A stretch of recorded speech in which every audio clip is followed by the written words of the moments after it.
Hey, thanks for stopping in. Maybe turn down the blower of the heat. So yeah, this is about animals and being mysterious. How animals to me are very mysterious. Like, what are they? And I say that, coming from years of helping rescue dogs, and then obviously having animals growing up. I was born in San Antonio, Texas, and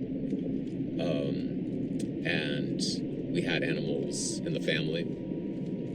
Strays, oftentimes there were strays that just kind of hung out and became ours. Sometimes we had a squirrel that fell out of a palm tree that I remember we rescued it. It had a broken leg, or it had something wrong with it. And we had birds.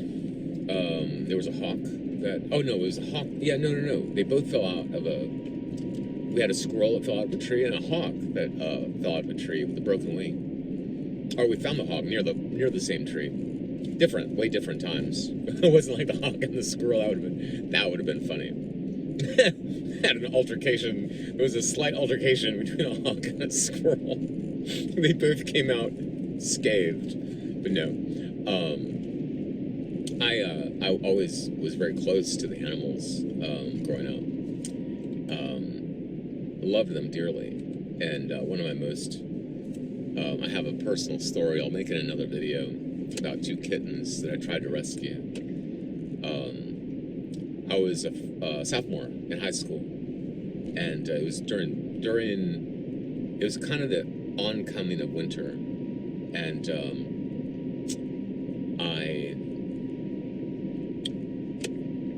I found these 2 kittens on the garage floor, because cats. I don't know what's up with cats, but there was a cat in the neighborhood, I think, and some cat like gave birth to kittens in the garage, and there was no like underneath one of the workbenches or something, and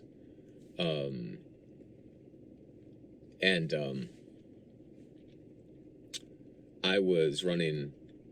It was like a school morning, or no, it was evening, because in the next morning I went and checked on them. 2 like newborn kittens, like they were just like there on the garage floor, and it was a concrete floor, and it was old, and it was an open garage, so we didn't have a door on it, and we had a bunch of stuff like packed because we lost a house. One of our houses got lost in a legal dispute, and so we packed a lot of stuff into this garage at my grandfather's house, where we all moved into. And that was kind of my childhood, was experiencing all this strange, decrepit effects from property acquisitions and property losses. And but anyway, I didn't know all the ins and outs of that. I just knew that there were these 2 kittens that were on the garage floor, and so I got a box and lined it, and it was like, I want to say like November, like the kind of the end of November, beginning of December, and San Antonio can have really wide ranges of weather. It can be like really, really cold. It's, or warm, whatever, or kind of in between, kind of like that Seattle type weather during winter. But I made it really, like, comfortable and big enough for the mama cat to come back in and do her thing. And I left the box up on, like up somewhere, like on the workbench or whatever. And then the next morning, I checked on the kittens, and they were fine. They were meowing or whatever, making those little sounds. So I went to school. I walked to school. I went to Jefferson High School, which from where we lived, I don't know, it's like, 15-minute walk or 10-minute walk, something like that. And all day, like my mind was just filled with, so what are you in 8th grade? 14, 13? I was like 13 or something in 8th grade. Yeah, 9. I was 9 in 4th grade. 5, 6. Yeah, so 13. So I was like 14 years old in sophomore year. And all day, I'm like, my mind is thinking about the kittens. Like this, like can't wait to get back and check on them and whatever. Was I supposed to say this on another video? So yeah, here you go, bonus story about animals, and it's cold. That's why I was like really thinking about him, because I was like, oh, like, like I got him, got him off that floor, off that cold, kind of damp concrete floor, and got him in the box, and thinking, like if the mama cat came back, that was going to be warm enough and everything. I was just like thinking about him, all day. And so, and it's storming, so it starts to, I'm walking back home and it's storming and it's like intermittent, but cold. It gotten kind of cold and damp. And I get back to the house, and so the way the garage is angled, the garage there, I don't know if it's years since I was near that garage, but it was angled. All the water in the yard just kind of like, it's like in a low spot. So, there was like, I don't know, like half an inch of water that had gone into the garage. And I didn't really think, if anything, I was like, happy that the kittens were safe and up on the workbench. And when I walked in, I didn't see the box on the workbench where I left it. And I looked around, started looking around, and the box was like put on the floor, kind of tucked under the workbench. And it was floating. It was like floating in water. And I immediately like ran to it, and like the kittens were like in there, and they were like it was all wet and cold.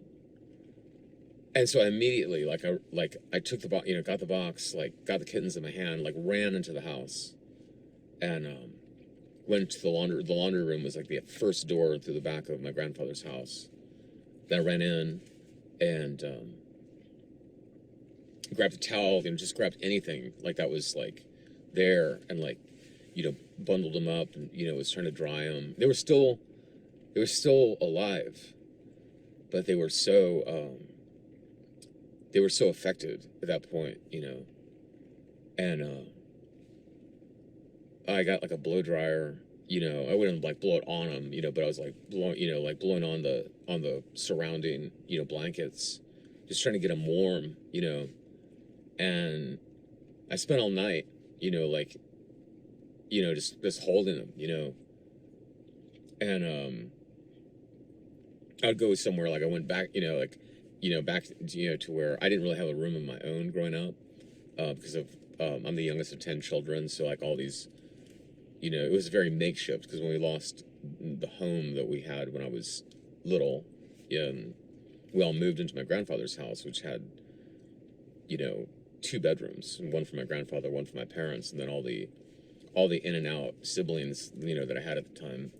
And I say had because one of them died in 2000, my sister Jeanette, and then we've been so like scattered, I don't even know, maybe others have since gone as well. But anyways, my siblings at the time, it was like we just all packed in there, so I had to just find whatever nook or cranny that I was living in. Sometimes I slept on a certain couch in the living room, or sometimes I slept, on a fold-out couch in the front, whatever, different places. And so I'm like cuddled down. Actually, yeah. So during my high school years, there was a front foyer of the house. Like when you open up the very front door, there was like this entryway, but it was never used for social gatherings at that point. Like all my stuff, like, you know, my room was pretty much like packed into that little foyer. Is it what it's called? A foyer, I think.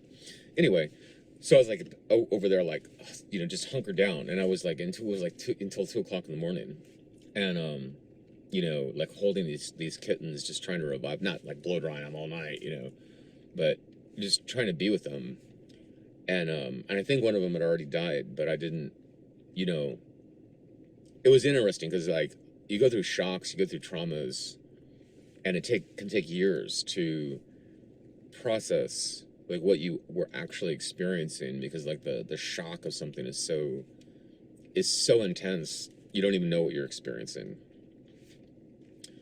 And it's like it's taken me years to kind of realize, like, I didn't actually acknowledge, like, one of them had died in my hands, and the other one, it started to like vomit up like a green, you know, something like green out of its nose and its mouth, and you know, I just kind of held it while it died. It was like 2 o'clock or something in the morning, and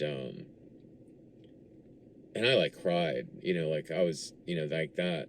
I'm surprised I'm like not crying now. Like I'll kind of, you know, I can feel it, but it's right now it's more important to talk about the mystery of animals, because I've also done a lot of spiritual work and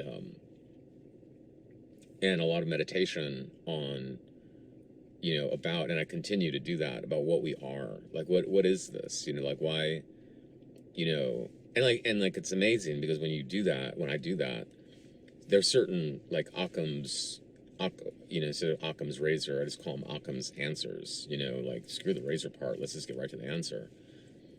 You know, there's certain answers, like when I hear, you know, buffoons like Sam Harris like talk about, you know, like these like fashionable atheists, these or grifty atheists, you know, who just want to get, you know, clicks and your money. It's like, if you just think about it, you know, there's simple things like, why is it that you even understand what I'm saying?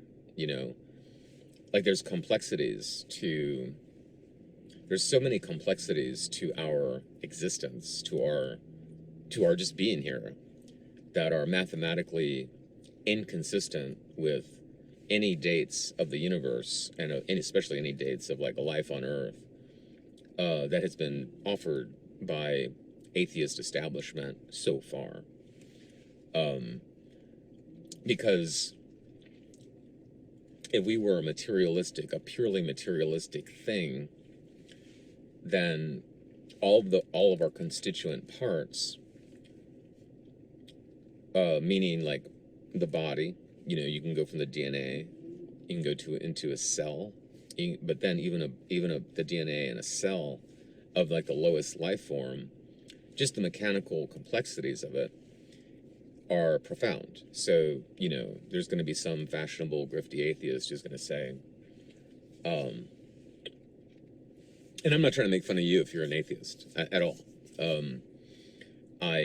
If you're truly like just inherently you feel that there is nothing except materiality, that's awesome. Yeah, and great. You know, I'm talking about grifty atheists. You know, like atheist, any organization, any racket that's trying to just get money, but they sell information that doesn't map with reality. So going back to the cell, so the one thing I'll say is like, okay, you know, they'll say like 7 billion years to make a cell or something, whatever, 7 billion, million, 500 million, whatever, some huge amount to get to the cell, purely from material phenomena, from random things bouncing around, and they happen to lock in, and they didn't really know because there's no consciousness in pure materiality. There's no consciousness, there's no spirituality, there's no invisible, unexplainable in the matrix of materiality. In that model, there's nothing that can explain other than randomness. So these particles, these atoms, these molecules are just kind of like bouncing around in a lot of heat, a lot of pressure, sometimes no pressure, sometimes super cold, and then but they find each other randomly, And they lock in and they create, oh, look, I'm a tiny part of a DNA molecule. So they wait another 100,000 years, million years, whatever. And then two other things kind of like, oh, they knock together. And then they just, by random chance, they end up, one of them started in Tahiti, the other one started in Australia. Now they're floating around in this completely huge and humongous atmosphere on this humongous planet. And then they find each other and like, bang, boom. Now they're like 1,000th of, deoxynucleo DNA, nucleo something acid, whatever, deoxyribonucleic acid, something like that. So like 1,000th of a DNA strand, or DNA, because it's not just a DNA strand, it's all these like ladders, right? The DNA molecule is incredibly complex of us, just but of anything really. So wait another 100 million years, another set kind of knocks around, and they're like, oh, cool, So now we're like, so give them enough millions of years, and they make a DNA, and then they have to wait for their other friends to show up, who happen to just randomly knock around in this vast, not infinite, but incomprehensibly large planet atmosphere, infinitely incomprehensible shifts and changes in heat and pressure and all these other juices and waters and minerals and lava and this stuff swirling about. And then like these like pals found each other that make a cell wall. So it just goes on and on and on. And finally, okay, so they make a cell, so we'll call it the most primitive organism, most primitive animal, right? So I'm talking about like holding these kittens while they're dying. So in the material model, if you are an artist, which I'm assuming you are, but you're definitely a creator, you have an appetite of engineering, you have an appetite of how things really work on the inside. So you're explorative, you're intuitive, you're insightful. If you're still watching this video and relating to whatever I'm sharing about my experience, there's no projection on you about any of this. But if you're curious about what I'm sharing, then that says a lot about you. And so if you ever try to create, especially a complex set of things, say you were like sculpting a chessboard, or you're just trying to plan out your week of errands and tasks. You're trying to plan a family getaway, trying to plan a road trip, whatever. You have multiple parts of things that have to all line up together at the same time. Just the plan, right? So if you just think about a plan, like a plan for a family getaway a week from today, you have to plan out 6 intermediary days. Just the plan is complex. And there's nothing manifested yet. It's just a plan of like, well, like today, right now, as I'm talking to you, we're hanging out, talking with you, really, because I would love to see hear your comments and leave them in the description below or in the comments below, and I'll answer them. Maybe make a video about any of them if you want me to. Just put video in the comment. But even when we make plans, that's complex, and they all have to show up at the same time, and that's not random. Like, never in my life have I just opened up any app on my phone or my notepad, or opened up a sketch page that I didn't previously touch, and found that ink had just randomly just landed on my page and just made a plan for my week. I've never opened up my phone and just seen a plan of 7 days just randomly appear on my phone. So I don't even see like the most basic level of energetic organization appear randomly. And so I say that because, like, that's what I mean when I say Occam's answers. Like, Occam's answers are just all around us. Like when I hear, like, Sam Harris is such a bane to anyone creative. And I used to really be into Sam Harris and the 4 Horsemen of the Apocalypse. I went through my own fashionable atheist stage. But then my dad died, and I experienced some betrayals in the family, especially with some siblings that I'd really once looked up to. And sometimes when you're betrayed, it's a real blessing because it helps you. Sometimes we have to be shocked enough to actually want more truth. And so it's almost like the thing that got us there is a set of training wheels, and then it helps us kind of launch off the bike, off the train, not off the bike, hopefully stay on the bike, get off the training wheels, and then we start riding the bicycle in search of truth. And so that kind of started to snap me out of my fashionable atheist period, because one of these people was a really, you know, fashionable atheist that I was related to. And something was very, like, I was confronted suddenly with a deep, deep, deep amorality from them. And I always thought they were at least moral. I always thought they were at least, that was kind of like a touchstone of my quote unquote fashionable atheism, was I thought that you can actually genuinely be good and completely disavow anything spiritual or anything invisible. This person is all about math and physics, but only math and physics, but not kind of a midwit level, because when you actually explore the history of math and physics, you go back far enough in time and you find that all the early, like our ancestral lineage of math and physics is highly spiritual. In fact, it's only spiritual. It's like the early mathematicians, I'm talking like pre-Greek, you know, pre-Socratian mathematicians and physicists. These people were not, they didn't even call themselves mathematicians. They were like philosophers. Math was a tool, physics was a tool to explore phenomenology patterns of phenomenology that they were just constantly experiencing in day-to-day life. And so going back to animals, and what are animals, and the mystery of animals. And so, and Sam Harris and Occam's answers. You know, so these answers are just right in front of us. So one of them is, why are you even able to understand me? And that one kind of, so I've been on my spiritual journey since my dad died in 2015. And that moment occurred in the middle of Nebraska on a road trip, because I'm road tripping back from the state that he died in back to the Southwest. And if you've ever driven through Nebraska, it's like one of those, like, it's kind of like Texas, you know, it's like, I hope you brought a sandwich and a, you know, and someone, you know, can of soda, or, you know, I don't eat sugar anymore, but you know, hope you got, you know, you fueled up and you're ready for that ride, because Nebraska's a big, big empty nothing, you know.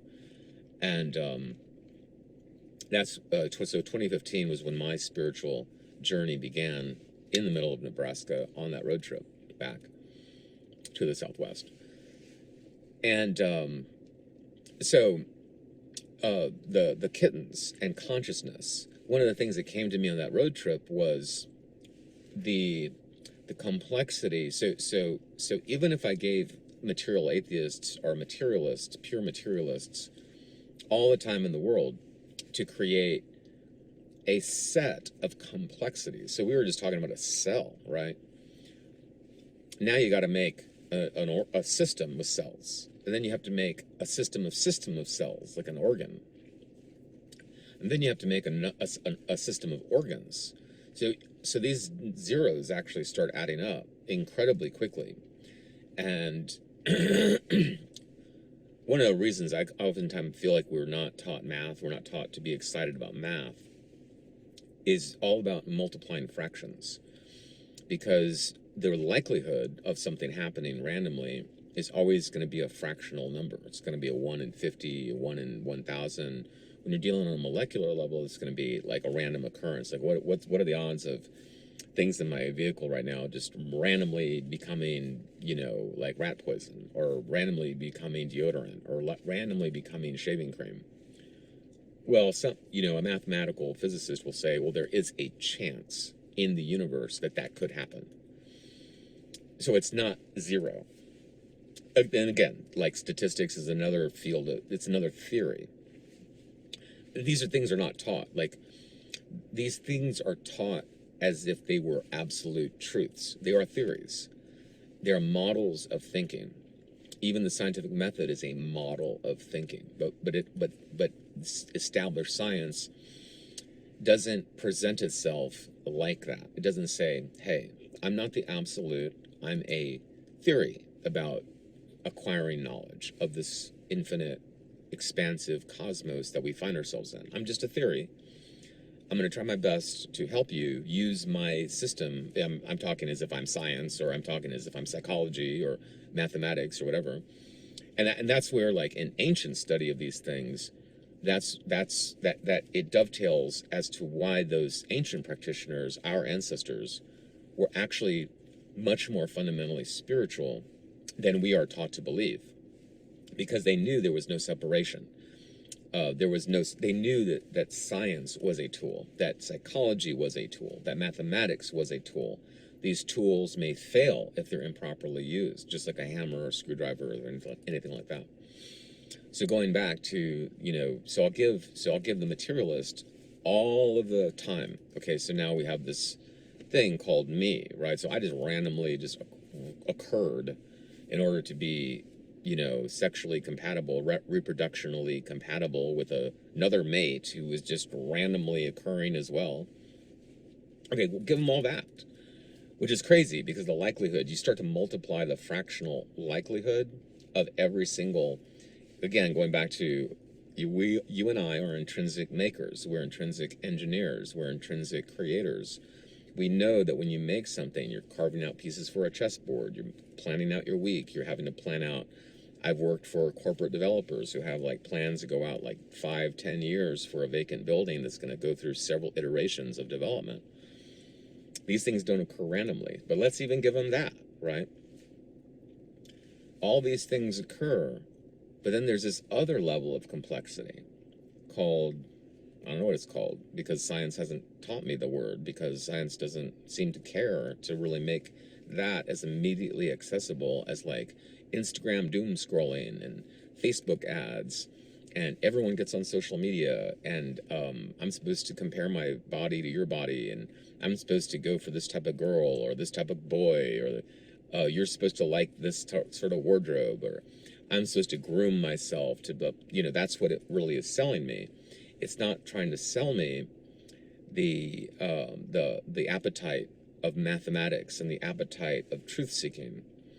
And so going back to the kittens, I'm holding the kittens, and there's nothing to explain to me what I'm actually experiencing with these two dying kittens, or the emotions that I'm experiencing, having been completely broken by the death theater that I'm in, the consolation death theater that I'm experiencing at 14 years old while these two kittens die in my arms. So going back to communicating, how is it on that level of complexity? There's this new level of complexity that we even understand each other. So there's all these Occam answer levels that the material atheists don't answer. They actually don't even pay attention. They don't even want to even acknowledge that those exist. And I'm not talking about language, teaching to AI systems, to computers, the same language. No. In the material model, you and I must be completely randomly manifesting at any given moment.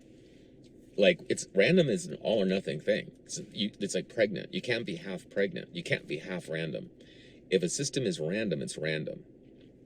If it's completely purely materialist, it's completely that. You can't like pick and choose, like that person can't pick and choose. So we have this new layer that came to me in my spiritual journey of, holy cow, you and I are literally understanding each other. You know what I mean?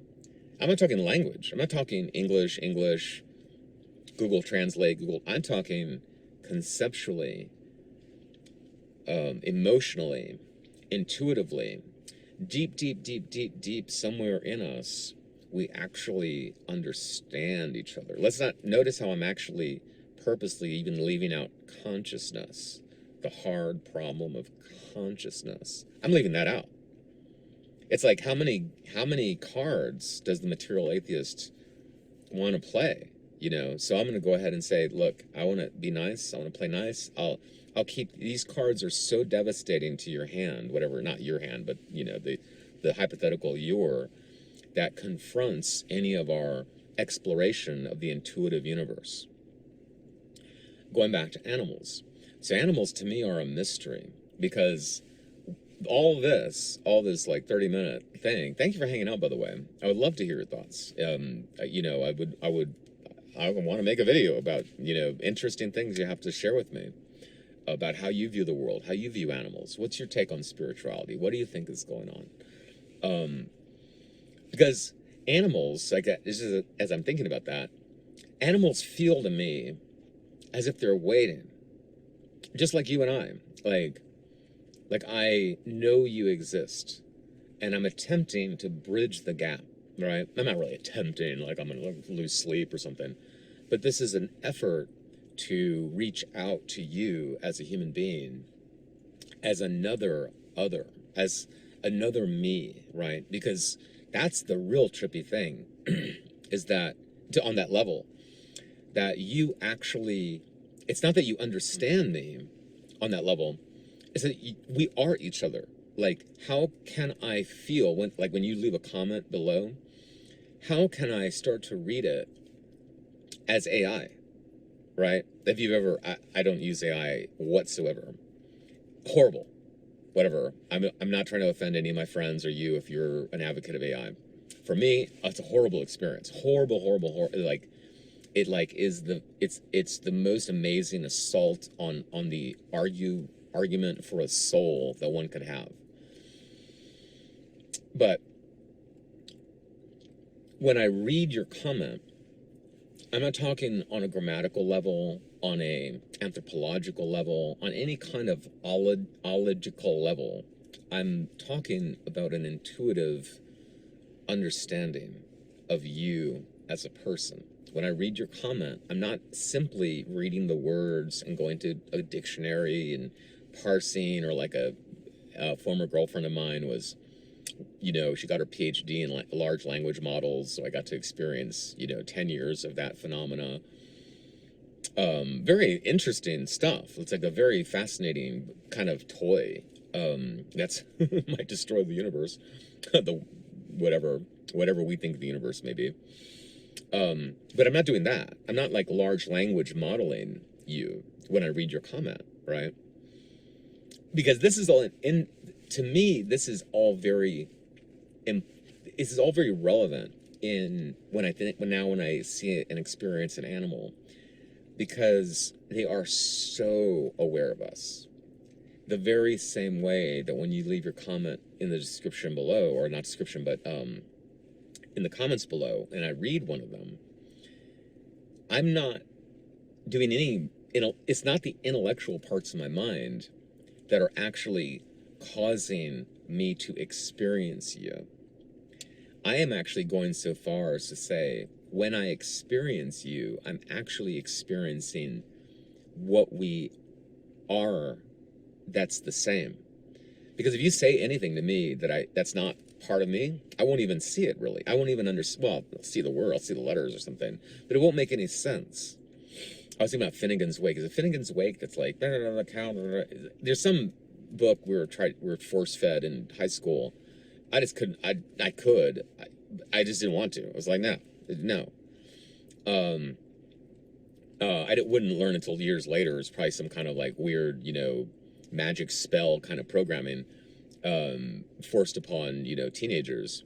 But that also helps me understand that understanding is an invisible kind of in-between type of phenomenology. If I actually understand, meaning not mentally, intuitively, if I intuitively feel you, experience you, that can't actually happen unless I'm experiencing the same thing of you that is of me.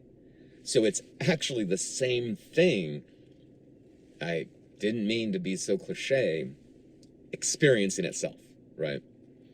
So that's like a massive.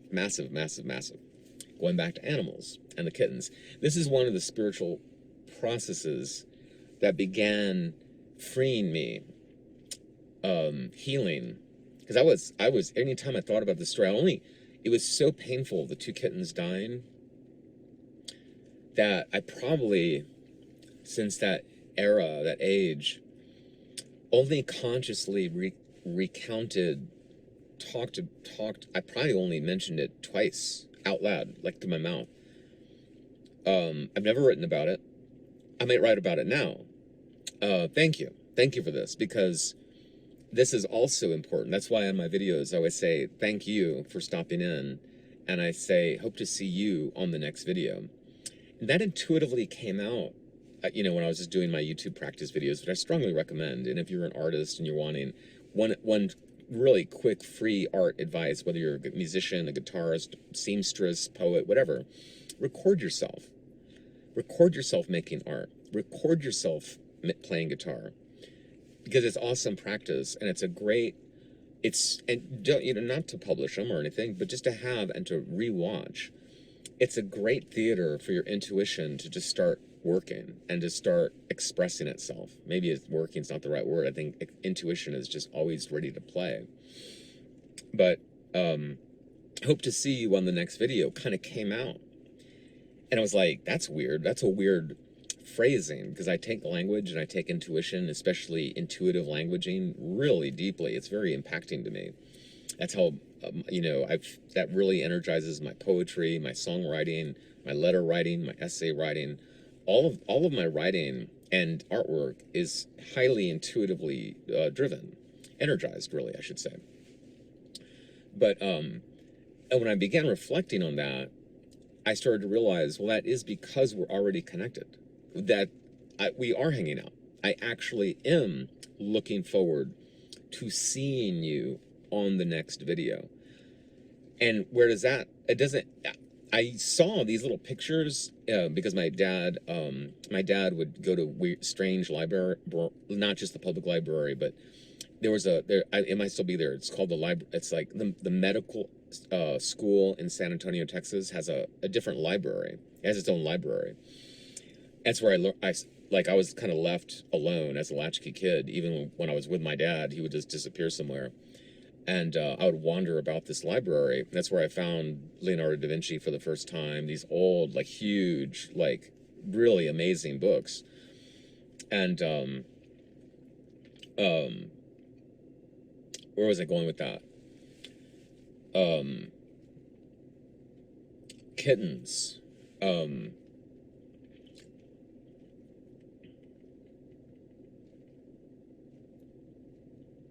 Intuition.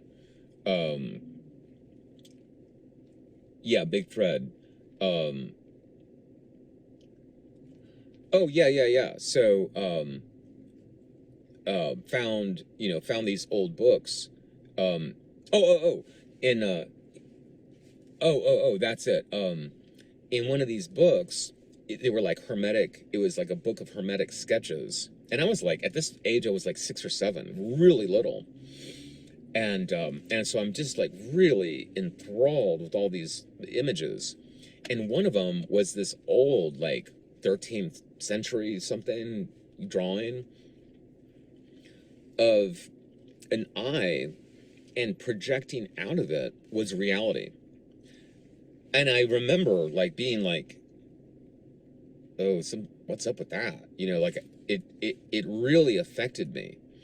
I didn't agree with I didn't like it. I mean, it was cool, it was interesting, it was on me now. Like I was like, oh, but I didn't understand it. It definitely didn't, quote unquote, make sense. Because clearly, reality does not emanate from our eyes. Drum roll, please. Or does it? And that, it's fascinating because things like that occur in everyone's life. So that's kind of reminds me of that memory resurfaced out of, from, we're talking lifetimes of years ago. That memory of that picture after I was doing my practice YouTube videos, and I realized, oh my gosh, that's what that hermeticist actually meant. That what I experience, we are literally creating the reality that we experience.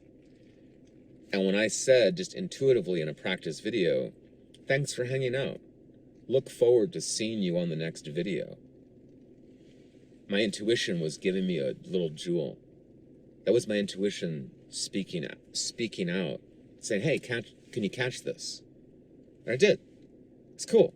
And it's not a better me versus you or anything. It's not a versus anything. It's just our intuition is constantly playing. And like, hey, can you catch this? Can you catch this? Hey, you wanna go play today? You wanna go play? And like, just like animals, as animals play, they're actually making each other stronger. They're actually like developing muscles and instincts and whatever. And I feel our intuition is like the same way. And so the kittens, and then all these, like, and that's where I feel now it's so important to embrace your spiritual journey. But animals are already, so even if I meet an atheist, so one of my exes that I rescued animals with, one of my former wonderful love partners, love sharers, because I share love. I consider all of my relationships someone to practice and share love, and maybe it catches the intensity of fire where it might last forever or whatever. Who knows? That one didn't, but she was an atheist. However, when I reflect in my new spiritual journey, her love of animals and how she dedicated all of herself to helping rescue animals and care for the animals that found her, now I clearly see that she is clearly in a spiritual journey, an already manifesting spiritual journey. Like, that is, to me now, the truth of things. Like, how do we bring love and support and kindness into the world? And it's mind blowing. It's truly mind blowing, because my mind cannot understand the magnificence of that. And it was in that journey with that person that really, I wouldn't say it was my opening, because the kittens were part of my opening to that realm, when I was 14. But also there was puppies that got killed by their own mother, because we had a dumb mother dog when I was like 8 years old, at another house, at that house that we lost, who would always have her puppies in the dust underneath this unfinished porch. And I think only like one litter out of like 20 litters that she would end up having while she was with us survived. Like one litter that one of the surviving puppies went to my third grade teacher, Kathy Callahan, and one or two, because we were just so amazed, but we didn't want extra puppies.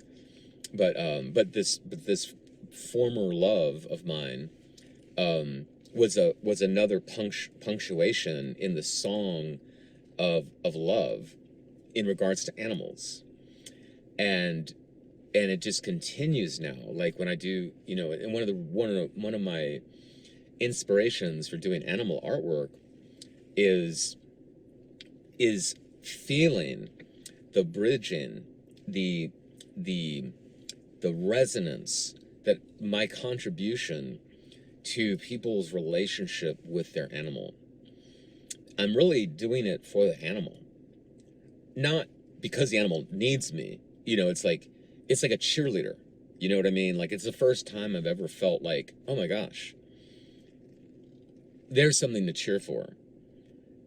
As my soul and my imagination and my intuition, the theater of those, sees animals as just kind of looking at us and accepting us, I start to realize, like, oh my gosh, they're really here for us. They're really our allies. They want the best for us. They,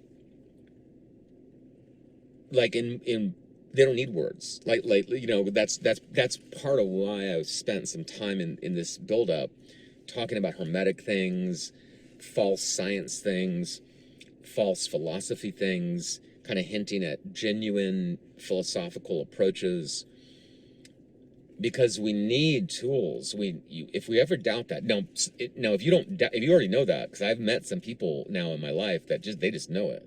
They are animal connected. Online, Anna Breitenbach, Um, she was she was a punctuation on on this spiritual journey, like diving deep into her work. She's a psychic animal communicator. I mean, that just like blew my mind. And what was fascinating about her was I was simply when I first so something started to emerge, and I wouldn't be surprised if something now I'm surrounded with so many animals on a daily basis that it's like which one of these animals is a result of me merely talking about Anna Breitenbach. But she I was merely mentioning Anna Breitenbach to a dear friend of mine in San Antonio, long distance, just a couple years ago, and within an hour, a neighborhood dog that never was friendly to me at all, and really anybody. It was kind of just it would get loose and it would just kind of go and snorkel food. Um, it came like right up to me as if we had never not been the best of friends. Like within the hour, I get off the phone with my friend Nina, and this dog just comes up and is like by my leg and blah blah blah, and I really noticed that. And then Nina calls me up within the next. So one of her chickens wasn't laying eggs. There was some problem that she was contending with this chicken and eggs. Not the what comes first, but like something about her chicken. She was whatever really really worried. And I had already like 2 months earlier I had seen something on Anna Breitenbach, and just one of Anna Breitenbach's advice was just to like acknowledge your animal. And that's all I shared. And I sent the Panther documentary over to Nina. And that happens. The next day, Nina texts me like, "Oh my gosh, my chicken's great. Oh my God, all my chickens are laying." Like all this phenomenal healing transformation was occurring in her life. This transformation occurred with me right here at my feet with this dog. And then I started to note like these birds would land on my hood, and I would start to see birds, and not like it's not one of those things where you buy a Volkswagen Beetle and you start seeing beetles. You buy a vintage Toyota pickup and you start seeing. It's not like that, because I know that like right now there's no bird landing on my hood. I know the frequency which birds just randomly cross right in front of my windshield on the highway, and things like that started to occur. And but part of my spiritual journey, I began realizing, just like any journey, a journey to becoming a better artist or a better orator or a better guitarist, you have all these levels. Like you have all these like intermediary transformative levels that you have to go through in order to process the meaning of the previous layers. And that's why you never want to, if anyone ever tries to criticize you or make you feel bad about anything that you're working on at this particular level, whatever you're at. That's why with keto and art coaching or any kind of creative intuitive coaching that I do for people, I'm always working to never be judgmental, to always be supportive. It's always best to phrase things in the positive, but to always be supportive and accepting. But I do intentionally say non-judgmental, because we're so used to being judged. But if anyone ever judges, to get away from that influence, get away. Like if you start seeing someone indulge judging other people, being racist, being sexist, being ageist, being moneyist, judging on any level, political judging, money judging, body judging. I don't even call it shaming, because it's like, wait a second, I shouldn't even be noticing, right? I shouldn't even be noticing. It's not, your body is not why we're connected. Your money is not why we're connected. Your clothes are not why we're, your politics are not why we're connected. That's not what connects people. What connects people is something already in us. And so yeah, Anna Breitenbach and the kittens and the hermetic drawings. I'm having to wrap this up here in a minute, but thank you for hanging out again, because I need to get to a store. It's going to be closing in about 20 minutes. But yeah, the mystery of animals. Like, what are animals? And they're, to me, a total mystery, but the best mystery. Being that cheerleader, not because they need me to be, but because they're becoming the one thing, as far as humans, as far as us, and this, whatever this is, goes. Our next ally, our real ally, are animals. If we have a bond with an animal, and it could be an animal that, like, it could be a bird, it could be a stray cat, it could be a stray dog, it could be an animal through a windshield, through a window that's like just looking at you, you know, I'm beginning to consider that animals are telepathing support and hope for us all the time. And yeah, that's it. You know, I may make more videos on this subject, but this is my first one. I was leaving open mic, and I just got filled with this like thought about the mystery of animals, and I wanted to open up the phone and just hang out with you for a minute. And yeah, it's been awesome hanging out with you, and I'd love to read and respond to your comments. So feel free to put them in the comments below. But yeah, look forward to seeing you on the next video. Bye now.